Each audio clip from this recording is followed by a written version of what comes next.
Welcome back, everybody.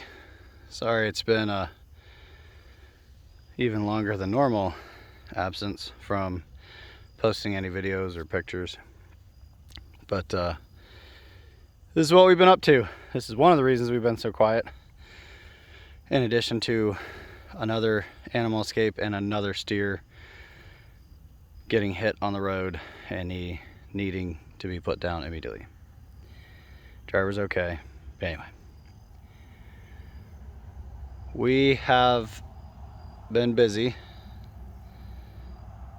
digging a pond. Those of you who've been following us know where this is in our field. We'd never planted any pasture seed in this space. This was the convergence of 3 different key points on our farm before it went out to the other side of that berm. You can see the vertical stack. There's a pipe going under the berm out to the original water flow direction into that bigger creek that always floods. But we wanted a pond for several reasons. One, fishing. 2, slow the flow of water down, and we have our own source of water should anything crazy happen. 3, eventually the bass will get big enough, even bluegill and catfish obviously, to eat. 3, eventually this is going to be a little bit of a bougie pond, and either up there or up there we're going to have a beach. I'm going to bring in some sand, white beach sand. We love the beach. It is our happy place, as we discovered when we went to the mountains. Mountains are neat. I used to love the mountains a lot more. It seems like I get more and more afraid of heights. I digress. So I'm taking this video. This may hopefully be the last time we'll be in the bottom of this pond. Now, I did not have a dozer the entire time, although it did have a dozer blade. I rented a mini excavator, but things were pretty slow, especially because I was an inexperienced operator. By the end, I could do it in my sleep, but we built the majority of the berm, and that's great and all, but once I realized the berm height in relation to the entrance point way up there, I realized we weren't really going to be deep enough, 10 feet at the engineering standard of 1 foot below the berm, if you're 6 feet above the original contour of the ground at 8 feet wide. So I was able to, after I broke the last tooth on the bucket, dig a little bit deeper, but I had nowhere to put a lot of this rock. This is rock, and my brother, the geologist, said mudstone. I'm hoping that by putting some of the mudstone and rock on the edges, it'll actually make for a little bit cleaner pond, deter some vegetation in this area where this is pretty much the deepest part. I did dig the other area a little bit deep, but this should be easy 10 to 11. I'm hoping for 12 feet. This reaches, this piece here is about 3 feet down. I know it's not the entire thing, but it's something. Our area, I think they say like you have to have a minimum of 8 feet. So I was hoping to get a little bit more than that. But you can see a little bit shallower here. This is probably the shallowest part of the moat.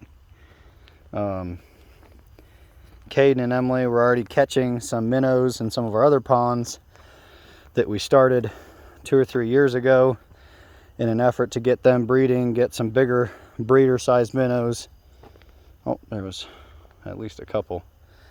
Sorry if you can't see anything during the daylight. It's right now like 7:20, but during daylight you can see all the way to the bottom of this thing. It's pretty cool. But anyway, we have all these other ponds to supply this thing with minnows, in addition to the stocking package that when we first get this thing filled up. Now, we attempted to, this part using the excavator, get all this stuff packed down and looking clean and nice, but my ambition was too big for my britches and ran into a lot of problems or just time constraints really. My Uncle Ken came through the last weekend I had that excavator. That man, one, is a lifesaver. Two, amazing on a skid steer. I know Sunday he was in it for over 12 hours straight with me.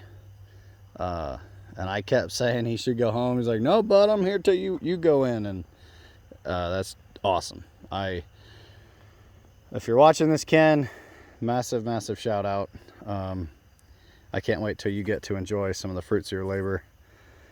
And as I told you, I'll help you any way I can. So he came out with a skid steer and we were digging it basically back as far as we can, as quick as we can. And he made that massive, it doesn't look big from over here, but it's huge.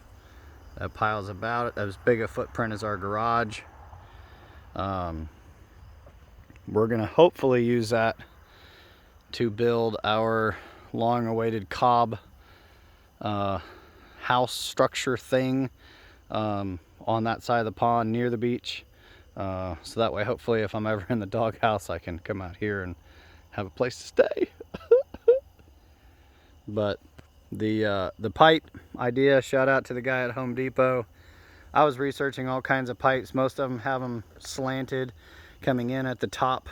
Whoa, I'm too far in at the top of the dam, and then slanting downward toward the outside.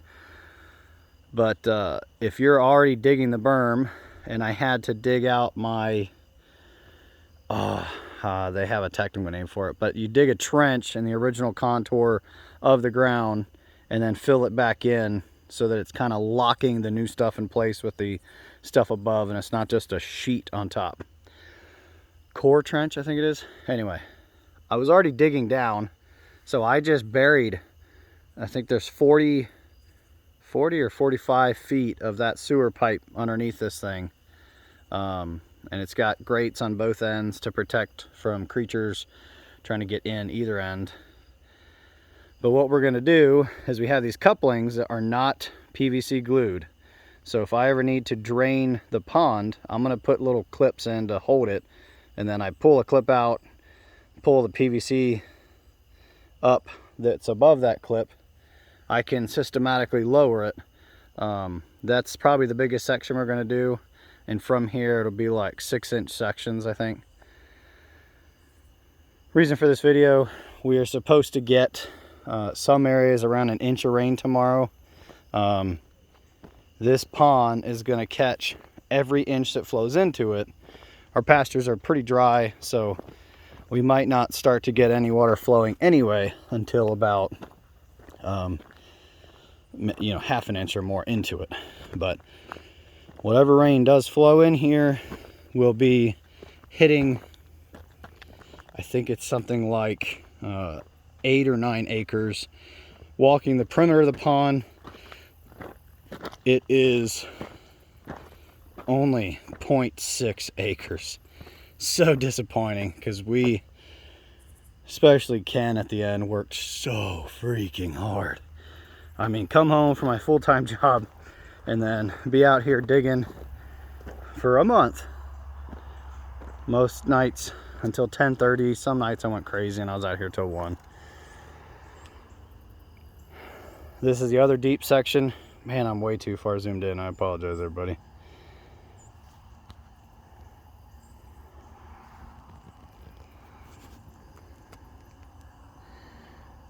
So this is our other deep section, and we have a whole lot of shallow.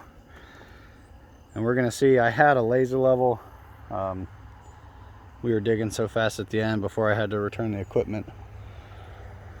I think we might need to shave off some of this so that it's still deeper than 1 foot, but we'll see as the water encroaches. A lot of this stuff is going to be where we put in homemade non-decaying fish habitat. So we have little piles, we have rocks, we've got crevices, but we're also going to be putting in like PVC, like almost woven PVC structures with an anchored milk crate or whatever, so that our bait fish can have some sort of shelter We're gonna have little piles of gravel for the bass and the bluegill and the sunfish and everybody to breed. It should be really exciting. And then we're gonna have a small solar powered pump somewhere up there. That's kind of a, sorry, my phone case keeps giving you a little shadow at the end here. This is on the left. Yeah, look at that. Sorry. Unprofessional filming. Sorry. Welcome to my life. So that little inlet there is going to kind of be shielded from a lot of the wind. So we're assuming that a lot of kind of funk will stay in there and stagnate. So that's where we're going to put the intake for a pump. Pump it up a little bit of to a top of a waterfall thing, and it's going to flow down near the beach, ambiance, woo. And in that narrow channel, we're also going to have some floating aquaponic stuff to feed us, like salad greens and whatnot. Also to help filter the water while feeding us. It's some of the easiest aquaponics I think you could come up with. But yeah, that's pretty much it. You know, I say 0.6 acres, and some of you at home are probably thinking this feels way bigger. And trust me, I'm here. It does feel bigger. But no, GPS says 0.6 acres. I did it like 3 times. So you can see our shallow inlet here.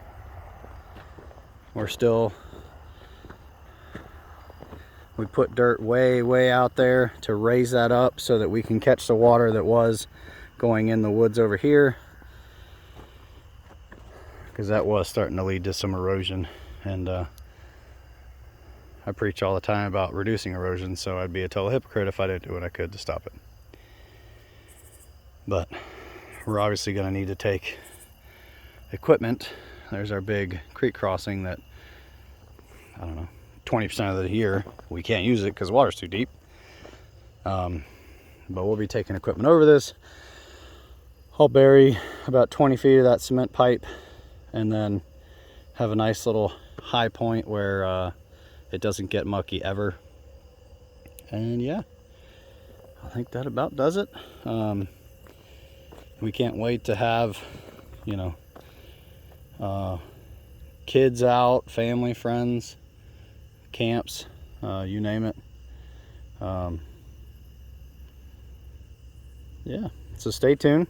I'm obsessed with this thing, and I'll probably keep taking videos as it fills up. Ciao.